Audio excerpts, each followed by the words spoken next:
Shalom, Tuhan memanggil kita pada hari ini untuk datang di hadapannya. Ia mengundang kita untuk masuk ke dalam hadiratnya.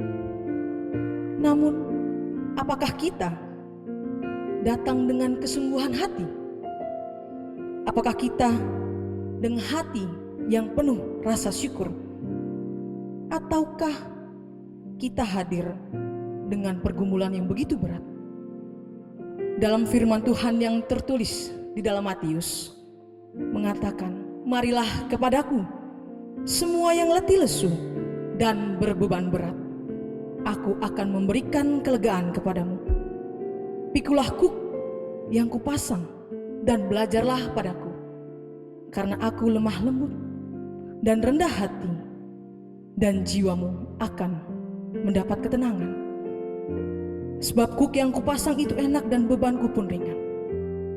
Marilah kita tenangkan hati dan pikiran kita untuk mengambil waktu teduh.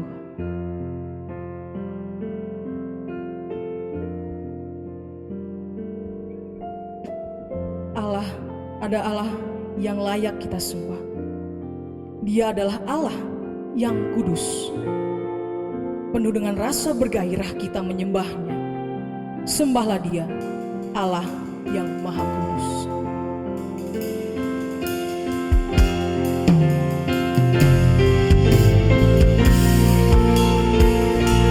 Allah Roh Kudus, penuhilah kami. Kami rindu sekali.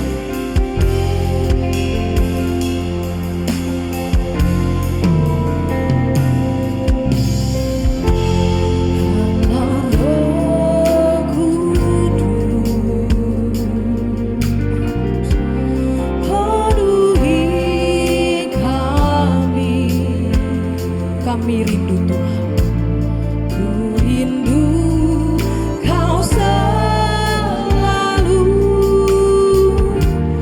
dalam hidupku. Allah Roh Kudus, Allah Roh Kudus, ubah hatiku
Tuhan yang menjadikan langit dan bumi, yang memelihara kesetiaannya sampai selama-lamanya dan tidak meninggalkan perbuatan tangannya.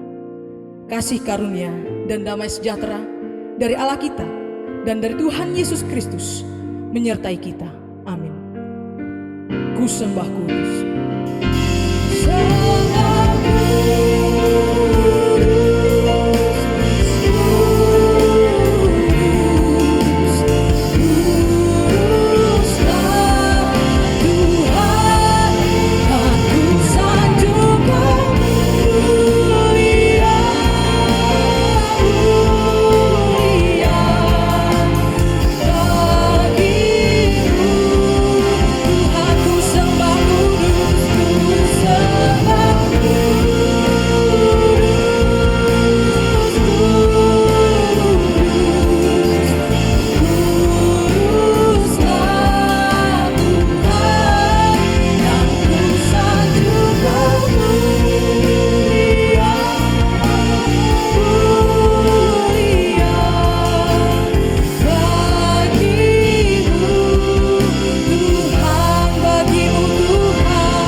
Bersama dengan para pemazmur, kita membacakan Mazmur 108 ayat 1 sampai yang ke-6.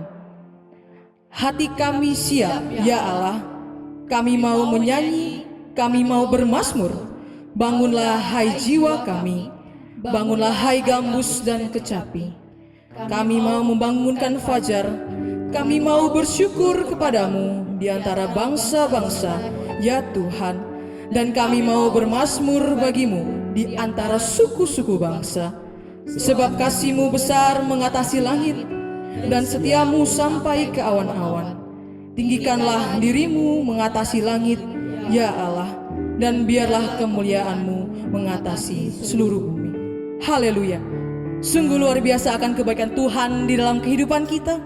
Di tengah pergumulan kita, teruslah bersyukur kepada Tuhan, karena Ia tetap menyertai kita di tengah pergumulan kita masing-masing. Dengan rasa syukur kita berada di dalam pelatarannya dan rasakan bahwa bahkan lihatlah betapa baiknya Tuhan kita.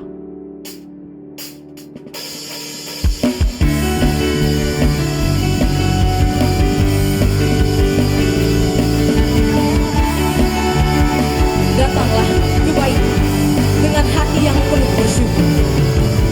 Datanglah ke baiknya dengan hati bersyukur ke dalam pelatarannya. Dengan hati bersyukur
Mari kita bersatu di dalam doa. Kepada Kristus Sang Juru Selamat kami, Engkau yang senantiasa setia hadir di setiap pergumulan dan perjuangan kehidupan kami, baik suka maupun duka. Engkau Sang Alfa dan Omega yang merangkul, menuntun, membimbing, dan mencukupkan kami setiap hal dalam hidup kami, siang dan malam, hari demi hari, bulan demi bulan, tahun demi tahun.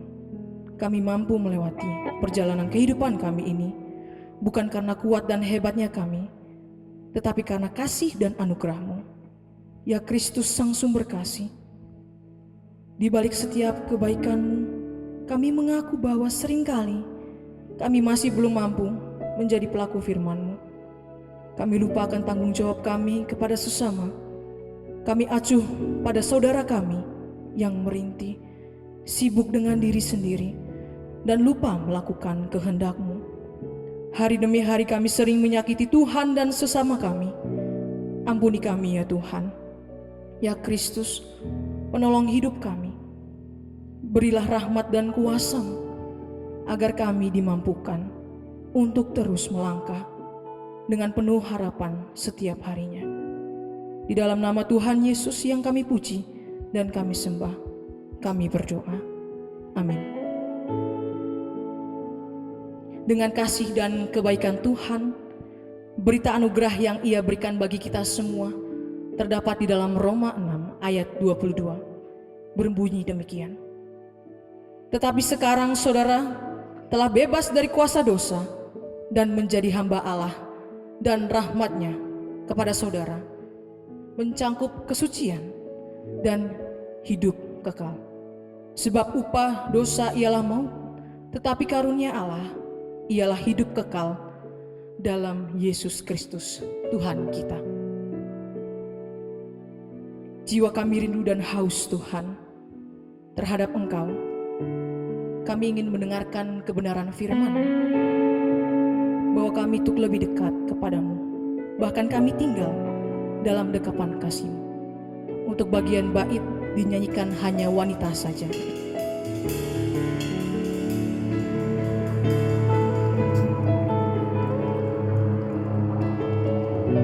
Pribadi yang mengenal hatiku.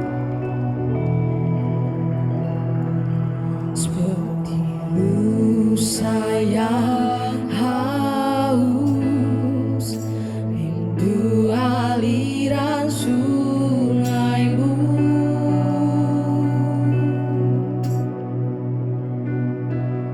Hatiku tak tahan menunggu-Mu, bagai tanah gersang yang menanti datangnya hujan. Bagai tanah gersang menanti datangnya hujan.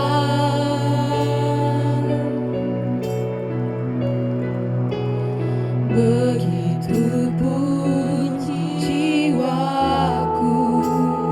Mari kita menyanyikan bersama-sama. Hanya Engkau pribadi yang mengenal hatiku. Hanya Engkau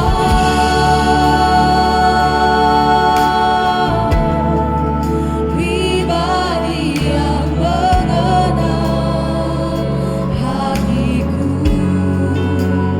Tiada yang tersembunyi bagimu.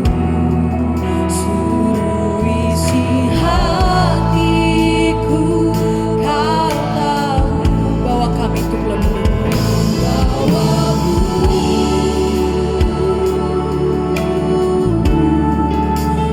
lebih dekat lagi padamu.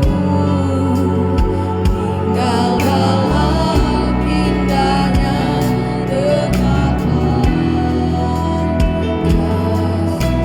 Sekali lagi, bagian bait hanya jemaat wanita saja.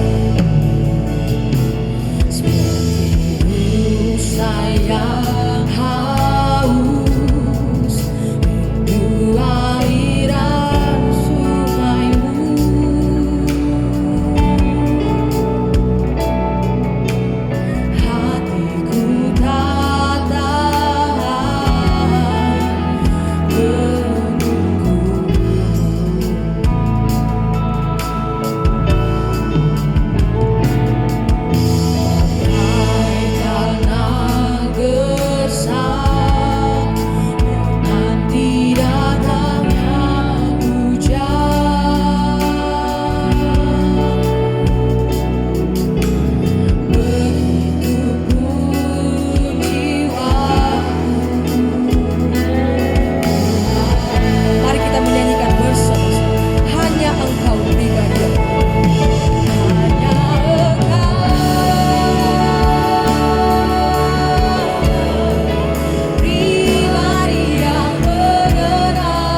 bangkit berdua.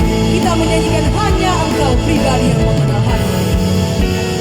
Hanya Engkau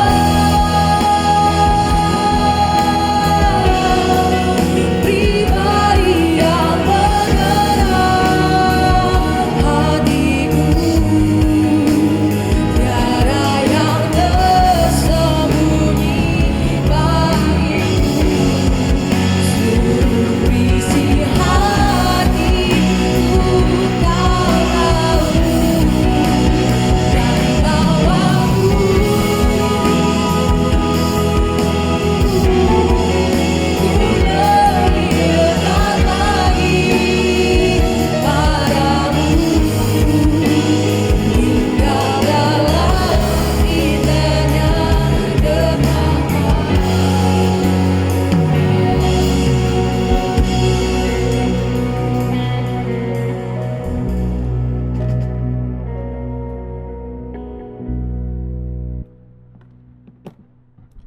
Mari kita berdoa.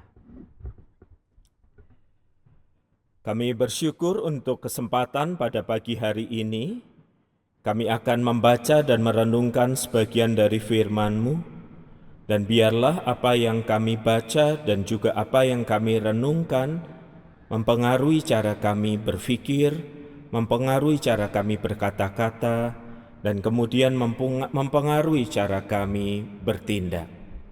Berbicaralah kepada kami, pakailah hamba-Mu agar ia bisa menyampaikan firman Tuhan dengan cara yang sederhana dan mudah dimengerti. Berbicaralah, ya Tuhan, buka hati dan pikiran kami, ya Roh Kudus. Di dalam nama-Mu kami berdoa. Amin. Bapak, Ibu, dan saudara sekalian, bersyukur untuk kesempatan melayani firman Tuhan di tengah-tengah Bapak Ibu. Saya Wahyu Pramudia, atau orang lebih sering memanggil saya dengan sebutan WP. Saya pendeta jemaat di GKI Ngagel, tempat beberapa orang dari sekolah ini pernah praktek atau kami juga pernah mengutus jemaat kami untuk studi di tempat ini. Pada pagi hari ini saya mengajak kita untuk memperhatikan 2 Korintus pasal yang keempat ayat 13 hingga kemudian pasal yang kelima ayat yang pertama. 2 Korintus pasal yang keempat ayat 13 hingga pasal 5 ayat yang pertama saya bacakan bagi kita.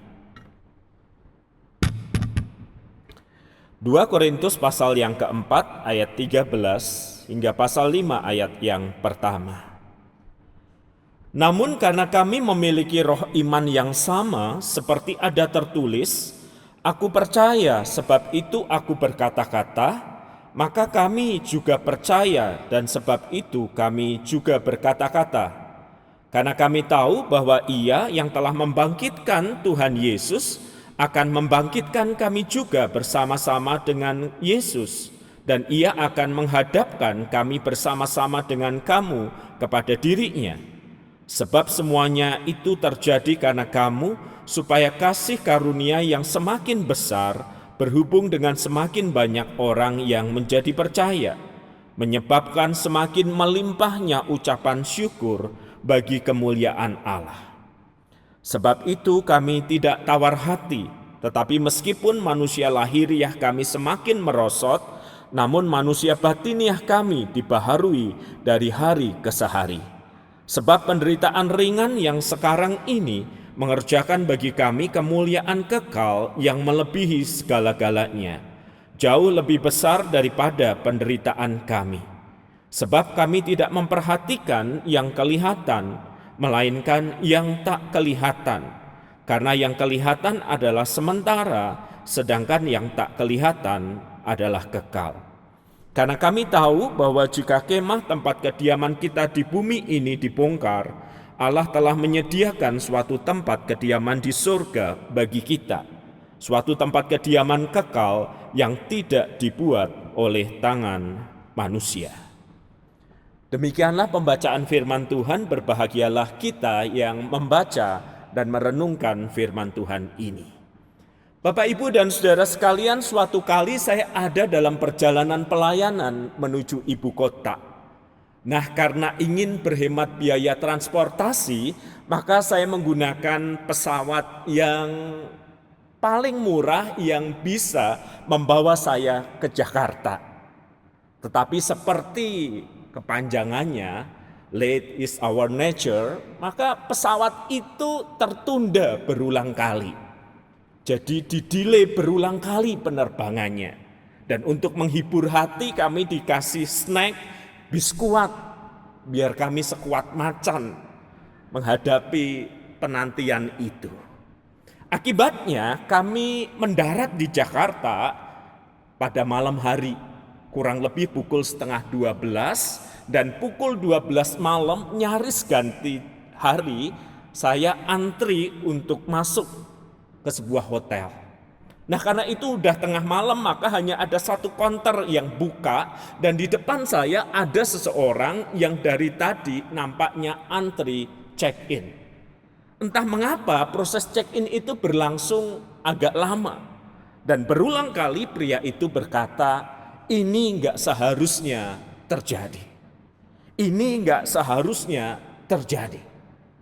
Saya menangkap kalimat itu dan saya yakin ada yang tidak sesuai dengan harapannya.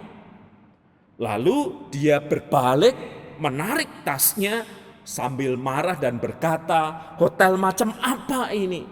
Ini nggak seharusnya terjadi. Tiba giliran saya berikan KTP saya berikan informasi bahwa gereja biasanya sudah membukingkan tempat untuk saya. Petugas menerima KTP saya dan kemudian mengetik sesuatu, dan wajahnya menatap ke arah saya dan berkata, maaf ya Pak. Saya tahu kalimat itu bukan kalimat yang menyenangkan. Saya menahan bibir saya untuk tidak mengatakan ini seharusnya tidak terjadi.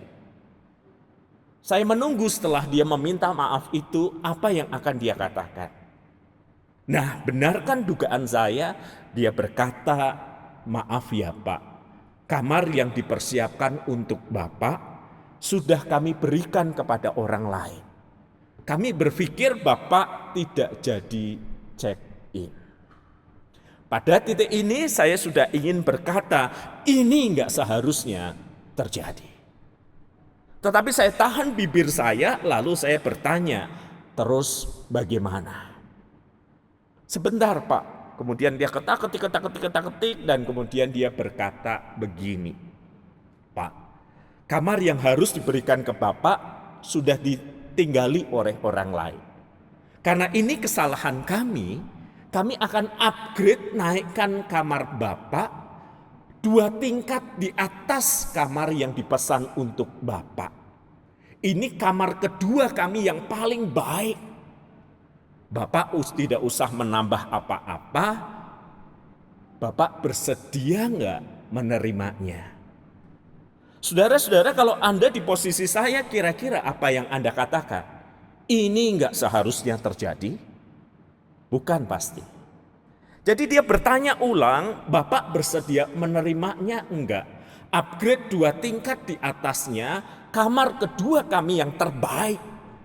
Gratis Pak. Saya terdiam lalu berkata, saya enggak mau. Dia kaget lalu berkata, mengapa enggak mau Pak? Saya enggak mau kalau yang kedua yang terbaik. Kasih saya kamar yang terbaik.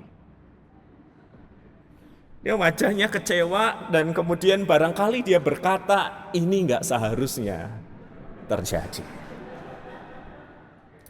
Saudara-saudara, kalimat ini enggak seharusnya terjadi seringkali kita ucapkan ketika ada hal-hal yang tidak sesuai dengan harapan kita. Kita punya harapan setinggi langit dan ternyata realitanya segini. Jarak antara harapan dan kenyataan adalah kekecewaan yang menyebabkan kita berkata, ini tidak seharusnya terjadi. Tetapi saudara-saudara, kalimat ini tidak akan kita jumpai ketika kita membaca tulisan Paulus di dalam 2 Korintus pasal yang keempat. Ia rasul yang besar dan agung. 2/3 perjanjian baru kita ditulis olehnya. Ia mengalami banyak peristiwa supranatural yang luar biasa. Ia menyembuhkan orang sakit. Ia diangkat ke langit. Mengalami perjumpaan pribadi dengan Tuhan. Dan dengan semua prestasi itu, apa yang ia kisahkan tentang hidup dan pelayanannya? Di dalam 2 Korintus pasal yang keempat, Paulus berkata, kami ditindas, kami habis akal, kami dianiaya, kami dihempaskan. Semua realita-realita yang tidak menyenangkan dia ungkap terjadi di dalam pelayanannya. Tetapi tidak satu kalimat pun seperti ini tidak seharusnya terjadi yang terucap dari bibirnya. Dia tidak berkata ini enggak seharusnya terjadi.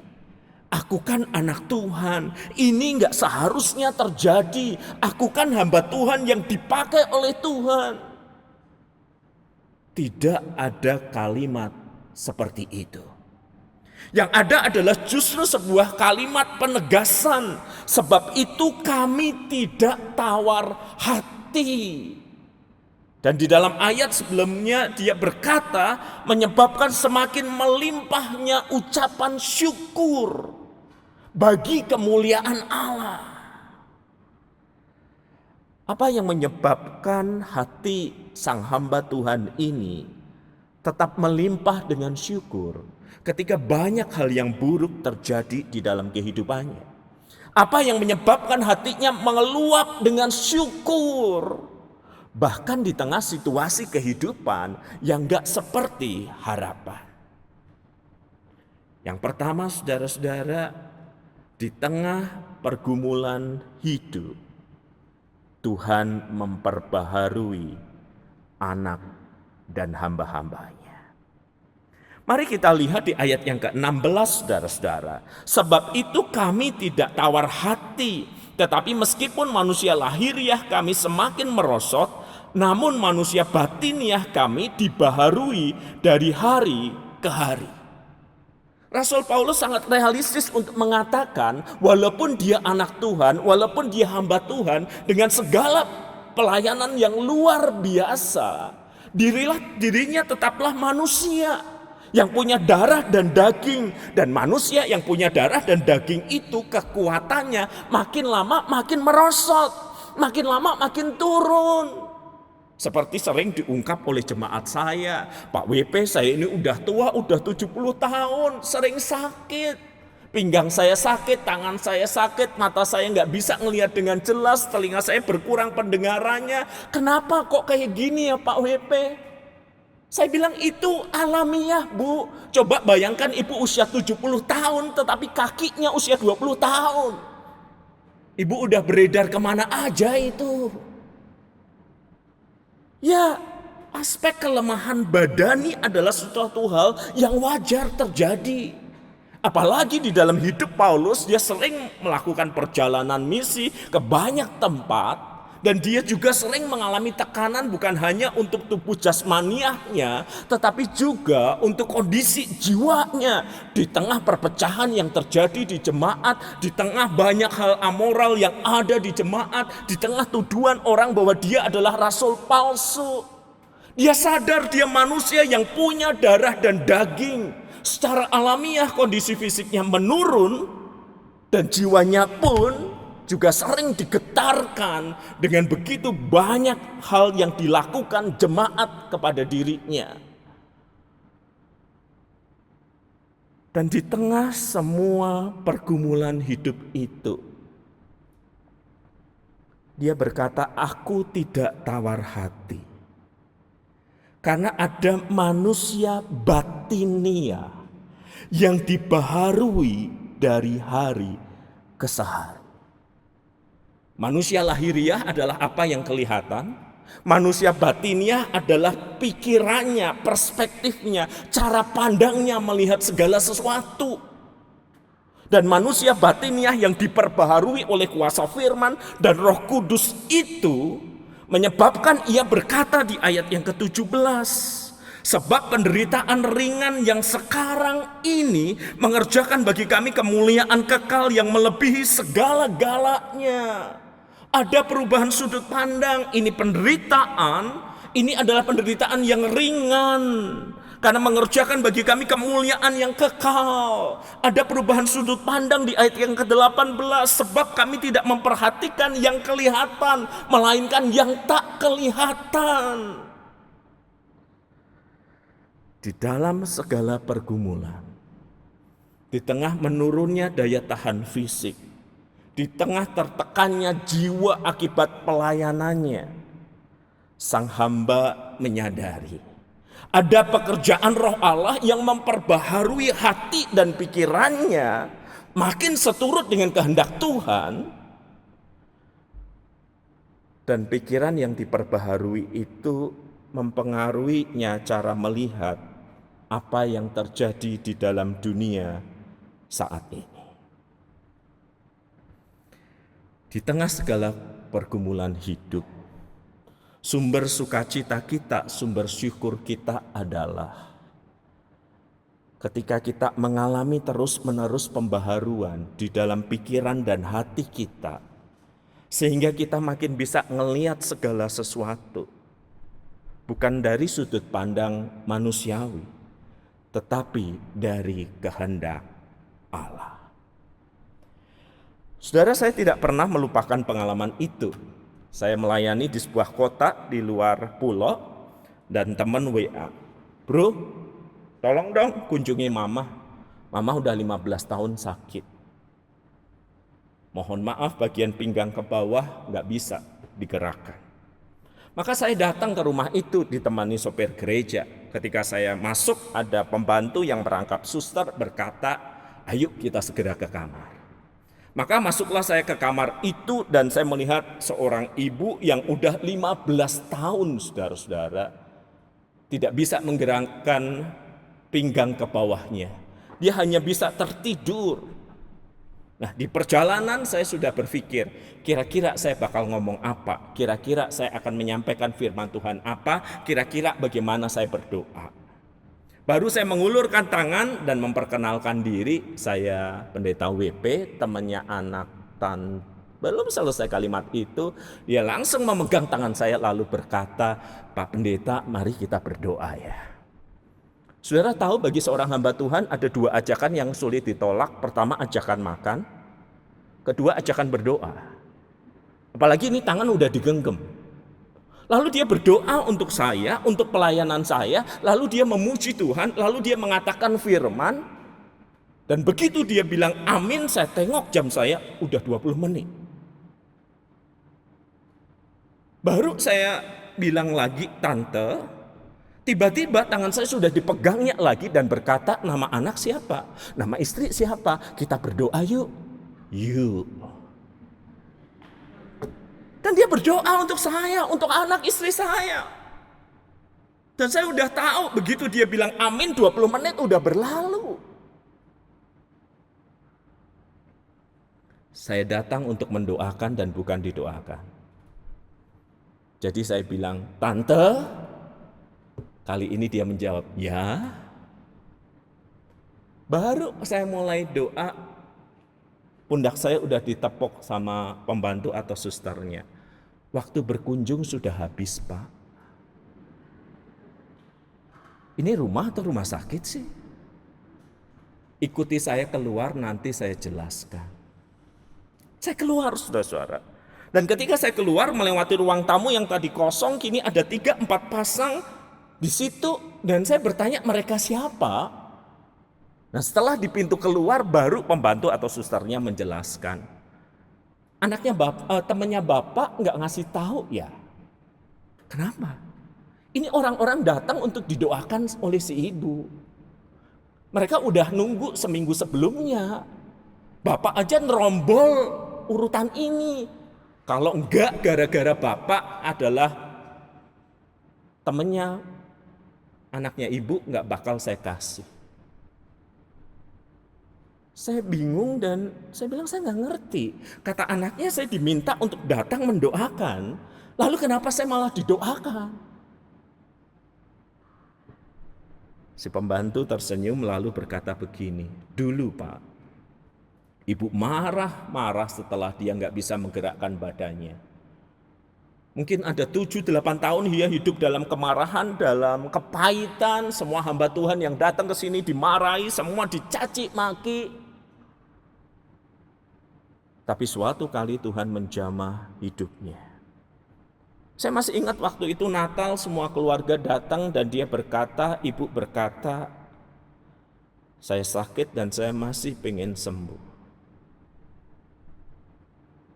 Tetapi sembari menunggu sembuh, saya mau melayani Tuhan lewat doa. Dan sejak itu si ibu terus-menerus berdoa berjam-jam di kamarnya. Perlahan namun pasti ada orang-orang yang datang meminta didoakan oleh si ibu. Beredar dari mulut ke mulut, mereka mendapatkan kekuatan spiritual setelah didoakan oleh ibu. Termasuk bapak kan? Sus, saya datang untuk mendoakan, bukan didoakan.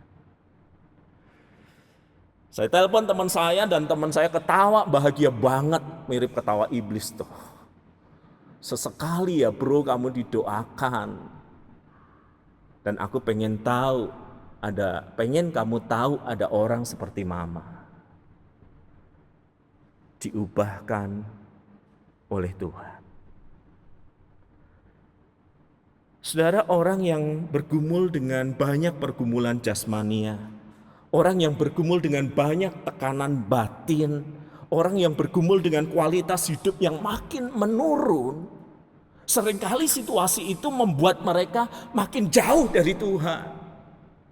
Seringkali situasi itu membuat orang merasa pahit, merasa tidak nyaman, merasa Tuhan inikah ganjaranmu untuk pelayananku selama ini? Tuhan inikah upahku untuk semua yang aku lakukan kepadamu? Tetapi mereka yang mengalami pembaharuan dari kuasa Roh Kudus dan firman, mereka akan melihat pergumulan mereka dengan cara yang berbeda.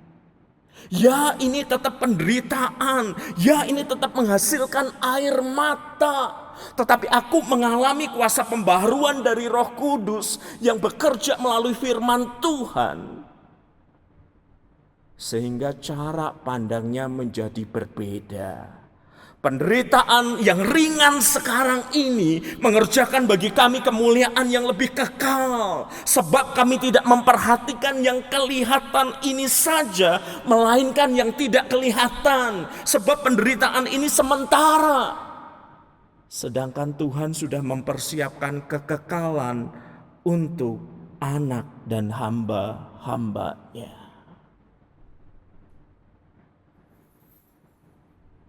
Perjalanan anak Tuhan tidak akan lepas dari pergumulan. Perjalanan hamba Tuhan pun demikian.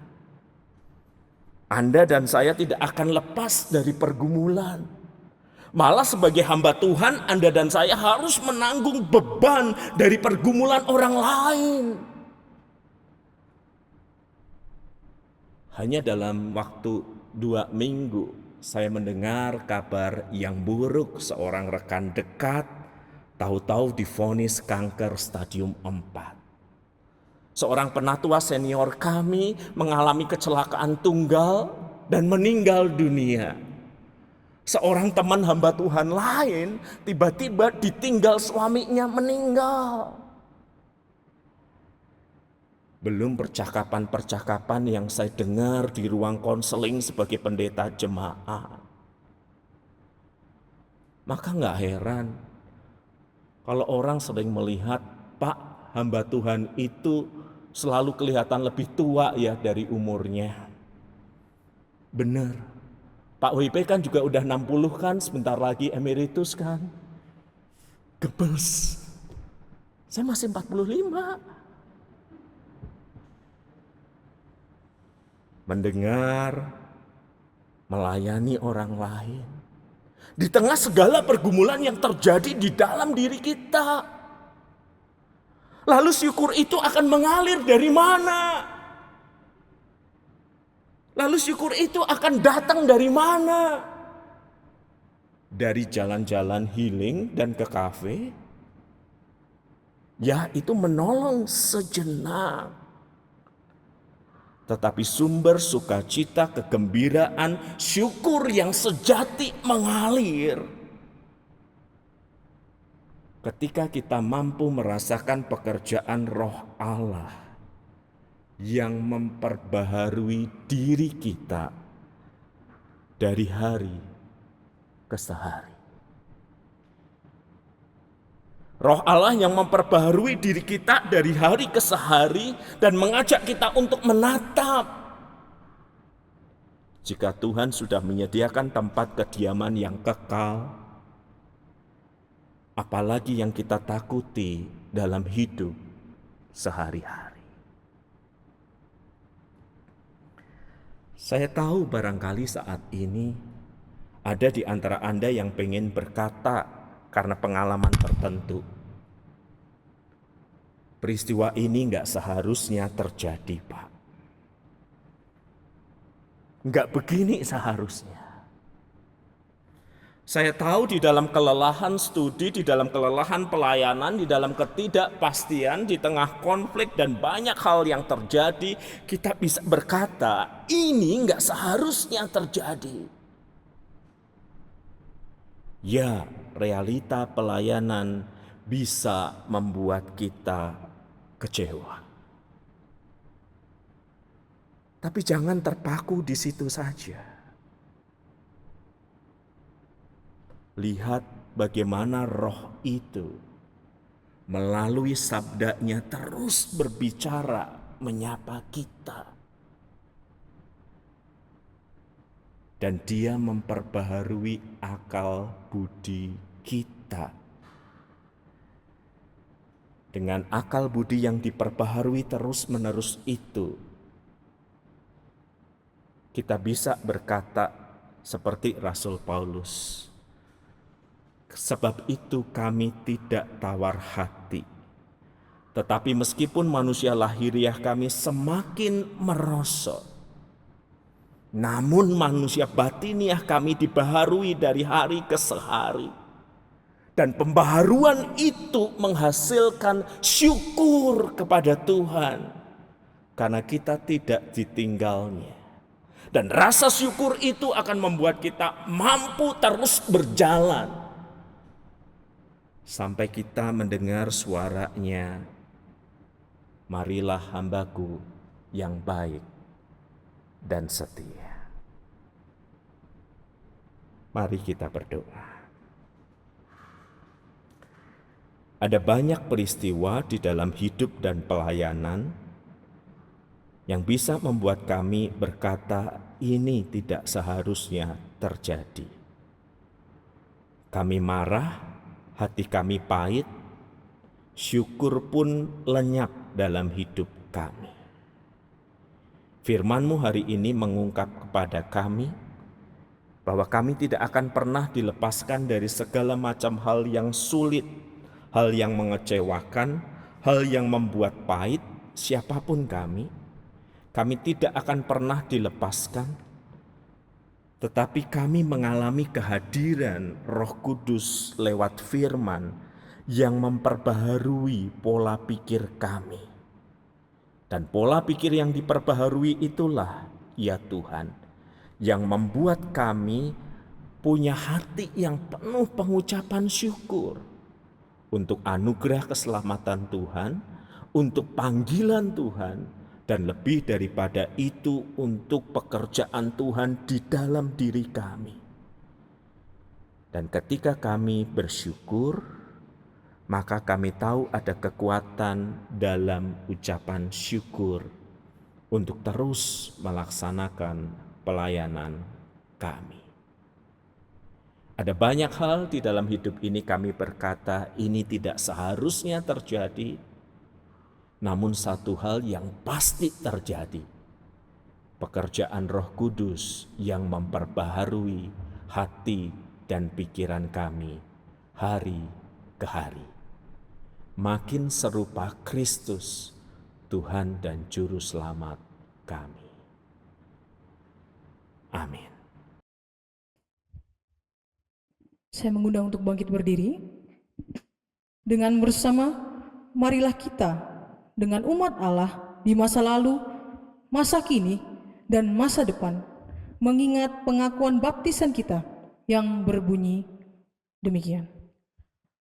Aku percaya kepada Allah, Bapa yang Maha Kuasa, Khalik langit dan bumi, dan kepada Yesus Kristus, anaknya yang tunggal Tuhan kita, yang dikandung dari Roh Kudus, lahir dari anak darah Maria, yang menderita sengsara di bawah pemerintahan Pontius Pilatus, disalibkan, mati dan dikuburkan, turun ke dalam kerajaan maut, pada hari yang ketiga bangkit pula dari antara orang mati, naik ke surga, duduk di sebelah kanan Allah, Bapa yang Maha Kuasa, dan dari sana ia akan datang untuk menghakimi orang yang hidup dan yang mati.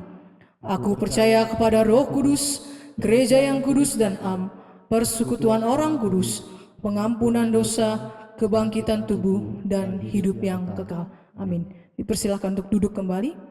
Kita memasuki dalam doa syafaat, mari kita bersatu di dalam doa. Tuhan, saat ini kami ingin berdoa bagi rekan-rekan kami yang mengalami kelemahan fisik. Kiranya Engkau yang memberkati. Kami percaya rekan-rekan kami ke dalam kuasa. Kami juga berdoa untuk bangsa negara kami yang sedang memasuki masa pemilu. Kiranya kami tetap merasakan kedamaian di tengah perbedaan. Kasih-Mu tetap nyata bagi bangsa dan negara kami. Kami berdoa untuk pergumulan-pergumulan yang ada di tengah-tengah umat-Mu yang tidak kami sebutkan satu persatu.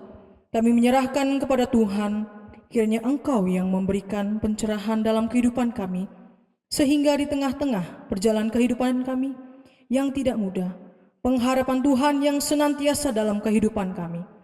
Terima kasih Tuhan, kami percayakan seluruh kehidupan kami hanya dalam kuasa-Mu, di dalam Kristus Yesus Tuhan yang hidup. Sumber pertolongan doa ini kami naikkan.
Dan ampuni kesalahan kami seperti kami ampuni yang lain, dan jauhkan kami dari pencobaan, lepaskanlah kami dari yang jahat.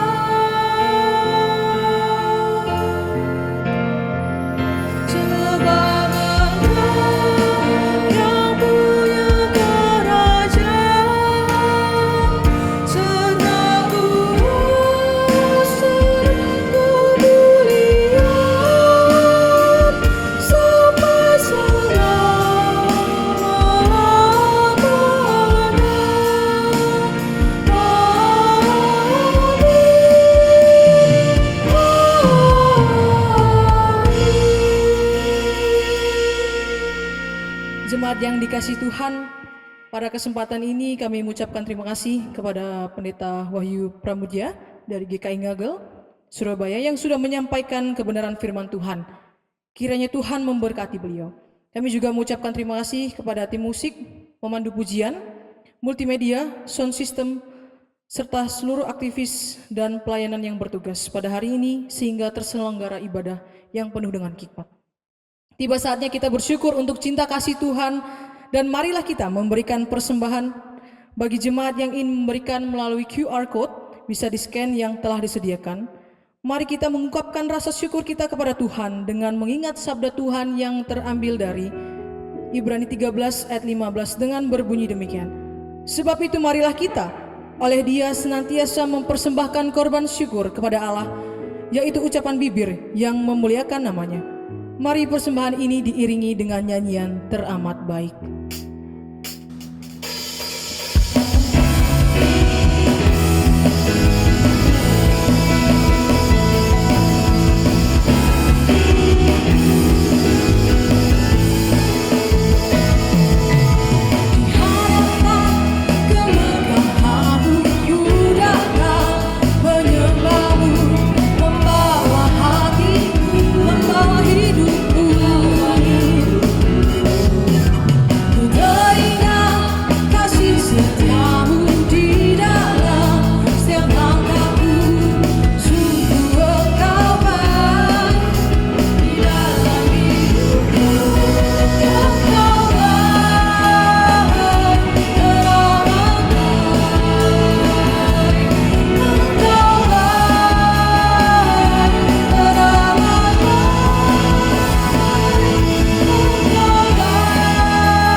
Bapa yang baik, Bapa yang selalu memelihara kehidupan kami berterima kasih untuk cinta kasih-Mu bagi kami, di mana kami bisa merasakannya setiap hari dalam kehidupan kami.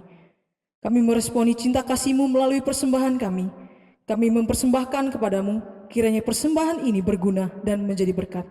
Engkau berkati bagi orang-orang yang sudah memberikan, kiranya Engkau selalu mengajarkan kami untuk memberikan yang terbaik bagi kemuliaan-Mu. Kami menyerahkan doa ini ke dalam nama-Mu, Tuhan Yesus, Juru Selamat kami yang hidup. Amin. Segala kemuliaan hanya bagi Tuhan, doksologi. Praise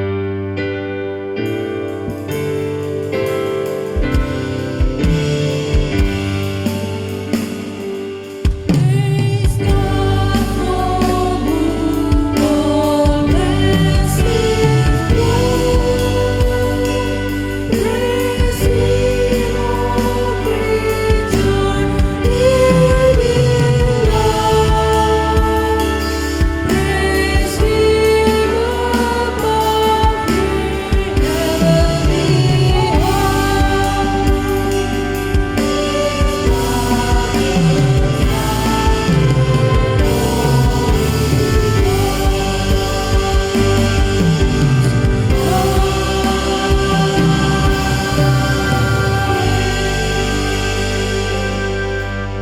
Arahkanlah hatimu kepada Tuhan. Kami mengarahkan hati kepada Tuhan. Jadilah saksi Kristus. Syukur kepada Allah, Terpujilah Tuhan. kini dan selamanya. Kasih Bapa yang sempurna, cinta dan pengorbanan Tuhan Yesus, sukacita dan damai sejahtera yang berasal dari Roh Kudus, menyertai kita sampai selama-lamanya. Amin.